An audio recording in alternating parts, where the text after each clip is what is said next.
right, welcome to this special program. My name is Vineet Malhotra, and at a time of global conflicts and attempts to polarize during elections, genuine outreaches become very important. And we are glad to report that the National Security Advisor of India, Mr. Ajit Doval, has made such a genuine outreach. To promote the idea of One India, NSA Doval invited a delegation of 15 eminent Muslims to the newly inaugurated PMO. The Muslim delegation comprised of businessmen, educationists, industrialists, activists, doctors and journalists.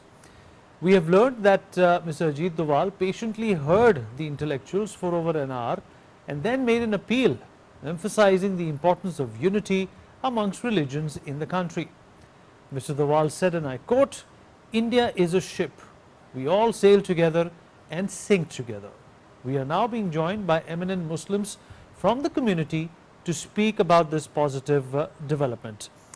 Up front, we begin by having a conversation with Mr. Zafur Sareshwala, businessman. Sir, appreciate you being here with us. I hope you can hear me.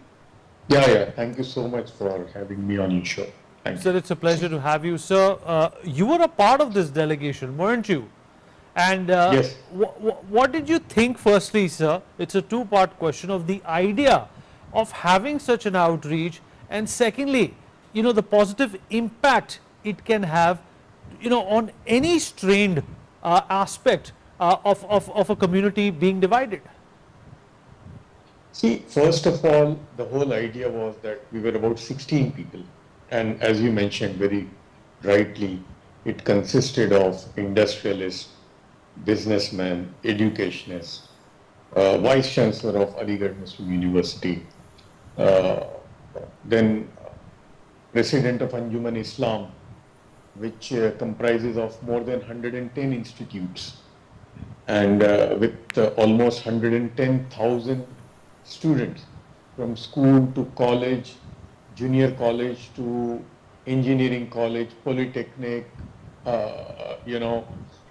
hotel management institute, law college, across the board. And then the eminent industrialist was of very importance was Dr. Farooq Patel of KP Group. Now, Farooq Patel, you have to understand, he's a self-made man. I mean, his father was a bus conductor, and he started with a very small 100,000 capital, a logistics startup in '94. Today, he is worth himself more than $3 billion, and he's in renewable energy, windmill, green energy, and not only that, he's been a remarkable person to be with. And then we had Inamul Iraqi, coming from a very low background, today employing more than 2,000 people, running a very large steel manufacturing company. Then we had Junaid, who runs a very large wall manufacturing company. And then we had Dr. Nishat Hussain. She is a gold medalist in cancer surgery. He's a professor at AIMS and also a doctor there. So, and then we had a lady, she was formerly with Zoom, Samina Sheikh. Then we had Seher Bhamla, who's working across the board in environmental issues. Then we had our, very own Kausar Jahan. She is the chairperson of Hajj Committee of India. I mean, all these people who came, they all have a very large connection with the community. For example, Mr. Farooq Patel, apart from being an industrialist, he runs several schools and colleges. One school, I was there, fortunately, yesterday in Surat, and I visited one school which he runs. There are 7,000 students, and that school is more than 80 years. It was in dilapidated condition. Mr. Farooq Patel has brought it on the top, and it is almost giving competition to convent schools. Inamul Iraqi, he does phenomenal work. So all these people have been doing work in the community, particularly in education, entrepreneurship. And the whole idea also was that unfortunately in media, in social media, and particularly on television networks, most of the Muslims have a caricature. Particular kind of things are placed. We all know that. And they don't belong to the Muslim community. Unfortunately, media portrays those kind of caricatures and the world sees that these are the Muslims. No, they are not representing Muslims and they are not Muslim leaders. People like Farooq Patel, Inamul Iraqi, Dr. Qazi, these are the people who represent the community. So I think this was very kind of Mr. Ajit Doval to invite, to listen to us. So I think this is a very, and most of these people, mind well, they are working on ground, but not only for one community.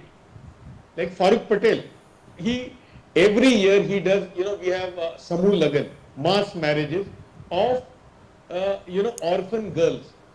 He gets them married and the Hindu girls, their parents, the mother of the bride and the bridegroom, he sends them for Char Dham Yatra. And the Muslim orphan girl, her parent, her mother and the bridegroom's mother, they are sent for Umrah, the Hajj, the mini Hajj. So what we projected that, look, we don't want that the government does anything only for the Muslims. Only we want two things, that there should not be institutional discrimination against Muslims. Second, give us level playing field. That's all. We want to do for everything. Like for example, I am doing an initiative called Talim Tarbiyat, Education to Entrepreneurship. I have done these programs in 67 cities in the country. And every single community child comes there. We teach them basic finance, capital market, entrepreneurship.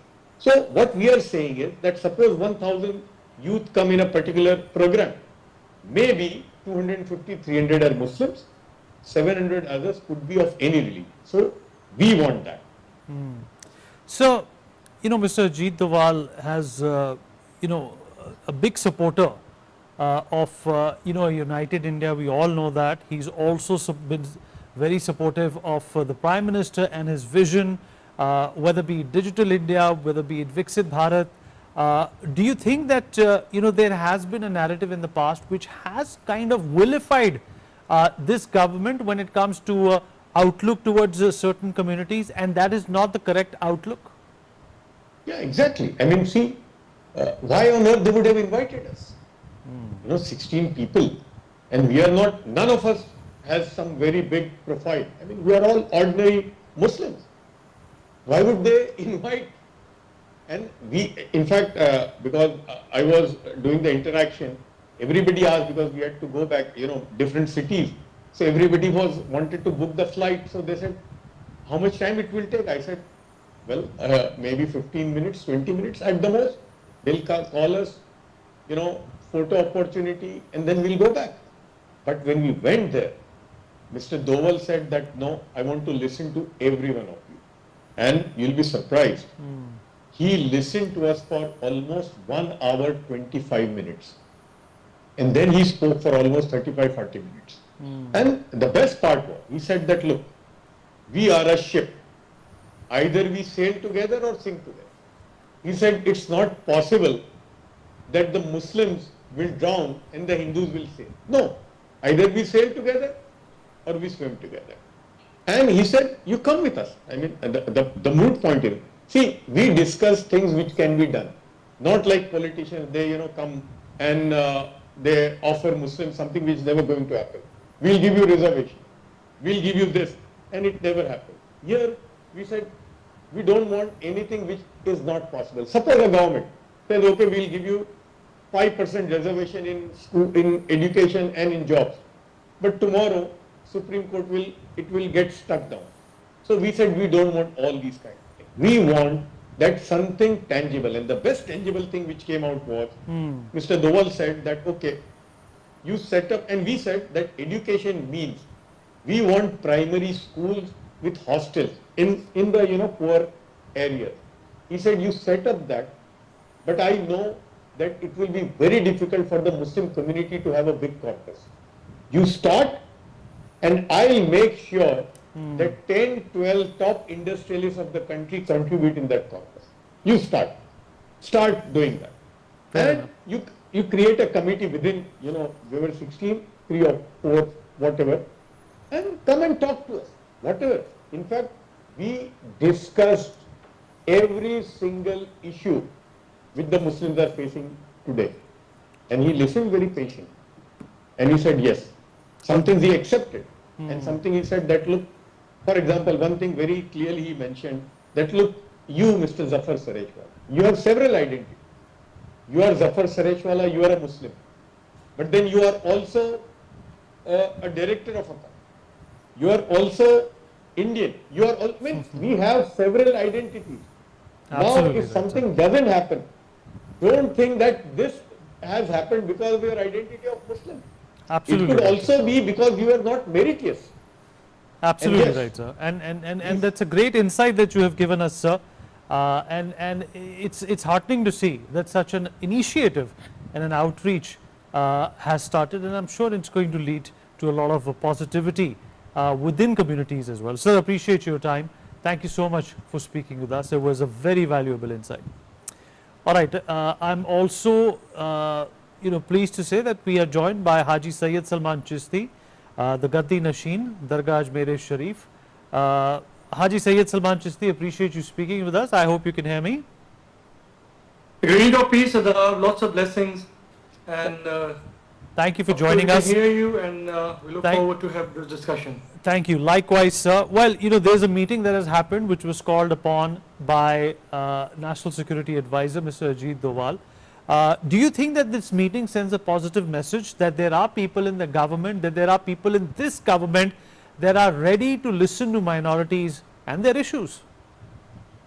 Well, absolutely, it's a very positive step, and there are people in the government, especially in the top leadership, that has always have an open heart and open ear towards listening to all the communities of India, right from Kashmir to Kanyakumari, and to invite the Muslim business delegate this time with our Honorable NSA Sahab. I think it's a very, very positive step, and also it will send a very positive message to the business community, especially from the Muslim perspective, that they are welcomed and they are listened. And as I was listening to dear friend and elder, Mr. Zafur Sareshwala Sahab, who was leading the talks and led the delegation along with all the other business leadership and the youth that we saw. So it's a very welcome step, and I think it will open many doors and open many hearts. Well, do you think that these regular dialogues will help remove a lot of misconceptions that have come about, and will be very instrumental in creating bridges which have been lost due to several reasons which I don't want to get into right now? Well, absolutely, dialogue is the key in any society, any nation. Dialogue is the key between communities, between stakeholders, between people to people communication, between leaderships, to every strata of the society. When we engage in positive dialogues, and that leads to the positive nation building initiatives and steps, more hearts are open and more initiatives come together, and that make us together as a strong and resilient citizen of India, that the leadership and the responsible who are part of the policy making decision which affects 1.4 billion Indians together, they are open to all conversation, all suggestions, and especially from the minorities perspective, and that's a very positive sign, and it will surely build bridges, and it will open many more avenues of coming together in different platforms, initiatives, and bridging the gap. And of course, there are many reasons that sometimes the gap is created due to non-communication, due to some wrong imagery, wrong messaging, social media, which might not be from the top leadership. But the perspective changes when it's become viral on the social media. So I think when we come together and discuss these things together, many of those misconceptions and miscommunication cease down, and I think it will lead to a healthy collaboration of business intellectual, educative, and academics from all strata of life. I think that's very important. Mr. Sareshwala in this meeting also went on to say that there should be a level playing field for all Muslims. they should not be discriminated against, but they should also not get any special treatment. Do you agree with that? Well, absolutely. As per the Constitution of India, all the Indian citizens have equal rights to the resources that are openly and equally available to all the citizens of India. At the same time, there are issues that is faced by communities and societies, and that is also where the top leadership plays a role to build confidence. This could be a very important confidence building measure. With NSS Sahab, he has been always very open and on the upfront in taking up these initiatives, whether from Kashmir to Central India to South India, wherever. And we have multiple meetings with NSS Sahab earlier when we did the World Sufi Forum in 2016, where we had an extensive dialogue with the Sufi leadership of different scholars and academicians as well as business leaders, which resulted in the World Sufi Forum, which was on the opening day. Honorable Prime Minister Sahab gave a speech of 40 minutes at the Vigyan Bhavan. So NSS Sahab has been always very supportive about creative ideas, nation building thoughts, and I think this is also part of that dialogue, and it must be continued. In between, there might be some gaps which has happened in past couple of years, but those gaps need to be filled by regular meetings and result-oriented meetings, which I'm very sure with Zafur Sahab and all the other business leaders who are part of this dialogue, they are definitely looking at the result-oriented meeting, not just a photo op or for the media to play it around for a few days or a week, but surely it should be result-oriented. That's what we expect as part of the continued dialogue. By the way, NSS Sahab has also, his schooling in Ajmer Military School, and he's a very good, very fluent Urdu speaker. When we spoke and when we met, he discussed all these things. So he always speaks with the heart, not only with the mind or the strategic point of view, but also with the heart-to-heart communication.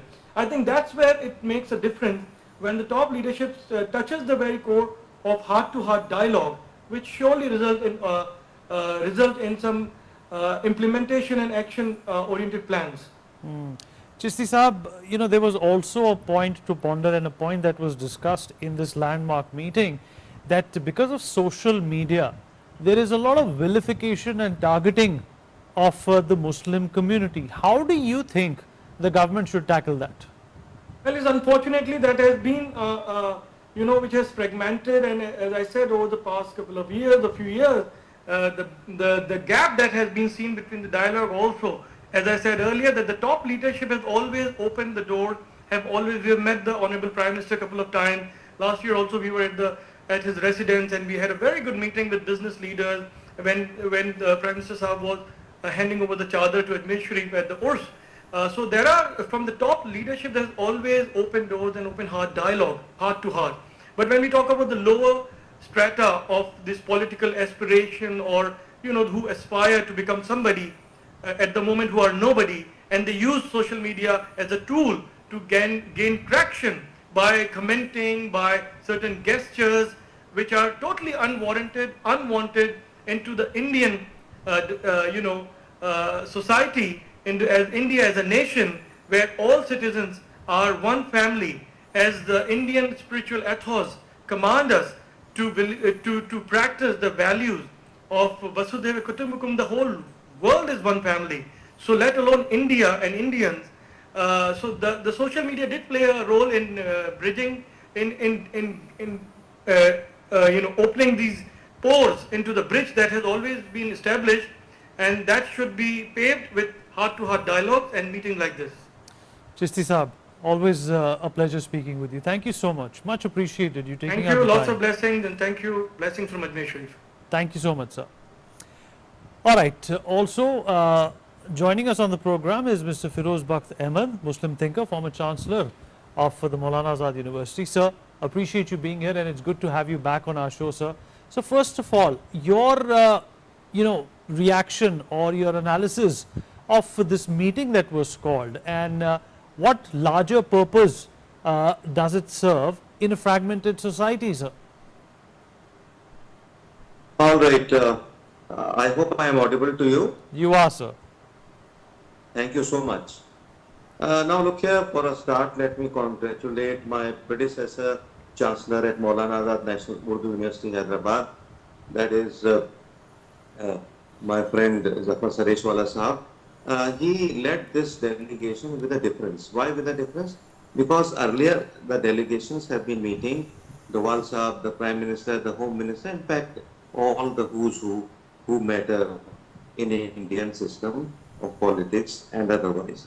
But this was slightly different because he talked about people who were educated, who were not connected directly with politics. There is no harm in being, connected with politics also. But, he took the names like Inamul Iraq, then Farooq Patel, then Dr. Nishat Hussain, Seher Bhamla, then quite a few other people, Samir Sheikh and Zahir Qazi, who is a very renowned educationist himself. And I believe this is a different kind of a meeting, and such dialogues. What is the ABCD of such dialogues on the part of, both, I should say, Mr. Ajit Doval and Mr. Sareshwala.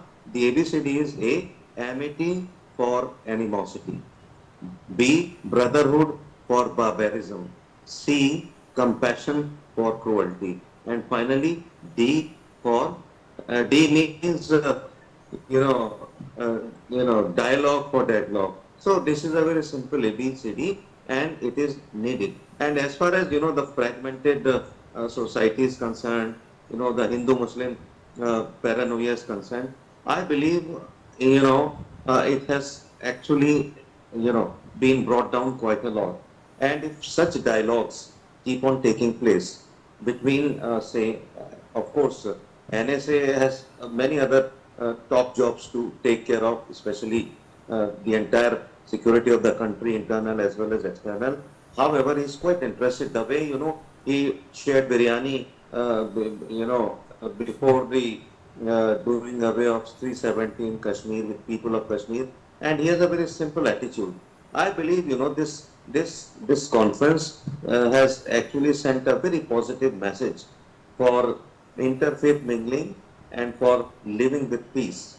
And so far as, Hindu-Muslim is concerned, I would just narrate two lines from my very eminent and celebrated poet, Mr. Zafur, Mr. Manglori, right? Afzal Manglori, and he says, कोई मुश्किल नहीं है हिंदू या मुसलमान होना, हाँ बड़ी बात है इस दौर में इंसान होना. And another thing, before I back up this, dialogue with you, another one is, मुझको सुकून मिलता है मेरी आजान से, यह देश सुरक्षित है गीता के ज्ञान से. So such dialogues, they keep, they keep on, in fact, adding to the goodwill and the milk of concord, which is of extreme importance in a country like India. You're quite right, sir. India is not,